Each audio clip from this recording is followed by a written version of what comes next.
তিনগুলো মানুষের আমল নামার খাতা বন্ধ হয় না। তিনগুলো মানুষের আমল নামার খাতা কিয়ামত পর্যন্ত জারি থাকব। কিন্তু আপনি আমি যখন মারা যাইমু, আপনার আমার নেকির যে খাতাটা আছে একটা ক্লোজ হয়ে যাব, বন্ধ হয়ে যাব।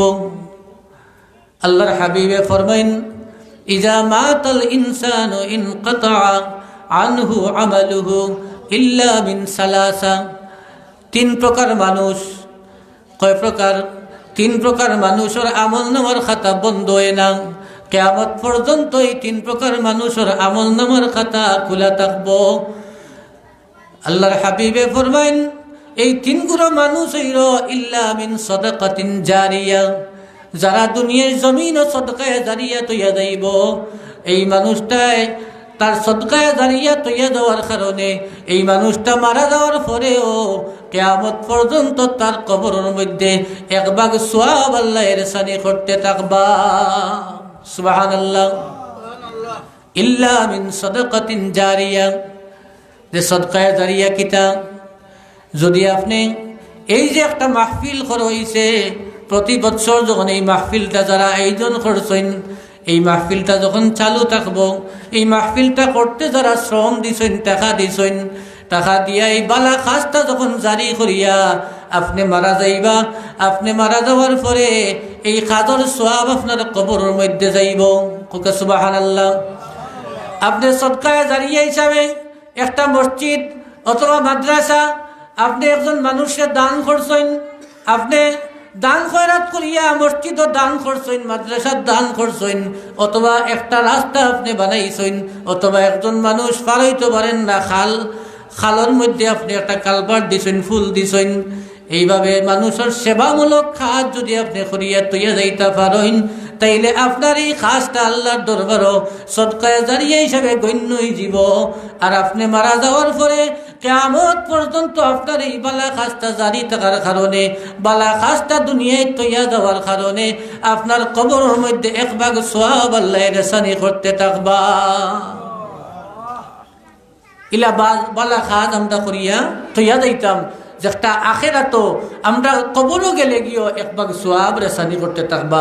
এই যে কবরবাসী হলর স্মরণে আপনারা মাহফিল করছেন, নিঃসন্দেহে এই হাদিস দ্বারা আমরা বুঝতাম পারলাম যে আমরা যে এই কোরআন এবং হাদিসের আলোচনা করলাম, এখানে সওয়াবর না গুনাহর সাবল সওয়াবর। আর এই সওয়াবর একটা অংশ এই কবরবাসী হলর কবরের মধ্যে আল্লাহ সওয়াব রেসানি করতে থাকলা। সুবহানাল্লাহ।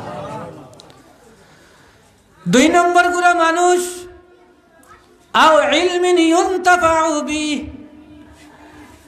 যারা ইলম অর্জন করিয়া দুনিয়ার জমিনও ইলম অর্জন করব, এই ইলমটা আরেকজনকে শিক্ষা দান করব।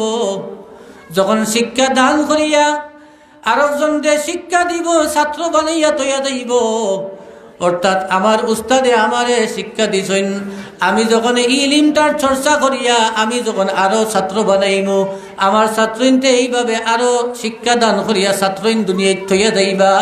এইভাবে কিয়ামত পর্যন্ত এই সিলসিলা যখন জারি থাকবো, আমি আমার উস্তাদ মারা যাওয়ার পরে আমি যে ইলিমর সিলসিলাটা আমি দ্বারাটা অব্যাহত রাখছি, জারি রাখছি, আমি মারা যাওয়ার পরে আমার ছাত্র যখন এই ইলিমর সিলসিলাটা জারি রাখবো, কিয়ামত পর্যন্ত আমার উস্তাদ মারা গেছেন, আমি মারা গেছি, আমার কবরের মধ্যে এক ভাগ সওয়াব এই ইলিমর চর্চাটা জারি থাকার কারণে কিয়ামত পর্যন্ত আমার কবরের মধ্যে আল্লাহ সওয়াব রেসানি করতে থাকবা।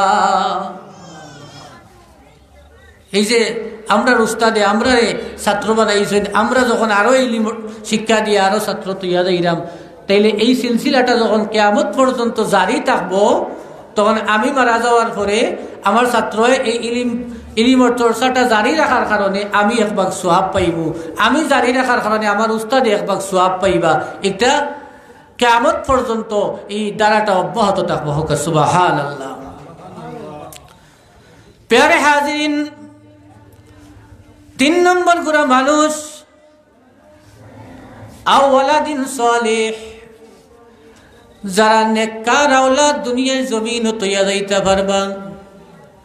নেককার আওলাদ যদি আপনি বানাইয়া যাইতে পারেন, তাইলে আপনি মারা যাওয়ার পরে ওলা নেক কাজ করবা, কোরআন এবং হাদিসের আলোচনার মাহফিল সাজাইবা। এই নেক কাজ আপনার বাচ্চা যখন আপনারে স্মরণ করব, আপনি নেককার বাচ্চা বানাই তুইলে, আওলাদ বানাই তুইলে, খালি আপনি ইসলামী শিক্ষা লাগবো, খালি আপনি নেককার যদি নেক কাজ করলে হইতো নাই, ইসলামী মাইন্ড ইসলামী শিক্ষা তার মাঝে থাকতেইব। ইসলামী শিক্ষা না থাকলে নেক কাজ করা সম্ভব হইতো নাই। যদি ইলেও আছে যে তার বাপ মারা গেছে, বছরকে বছর যার, কিন্তু বাপর কবর খান্দাত গিয়ে একবার টাকাড়ন না, ইলা ছেলে সন্তান আছেন না নাই? আছে। কিন্তু মেসা করে বাড়া করিয়া শহরাত আইলে মেসাওর কাছে টেকা দিয়া কইব, হুজুর আপনি আমার বাপর এই কবরটা অমুক জায়গাত আছে, গিয়া জিয়ারত করিলেই বা বাড়াটি জিয়ারত না কিতা বাড়াটি জিয়ারত।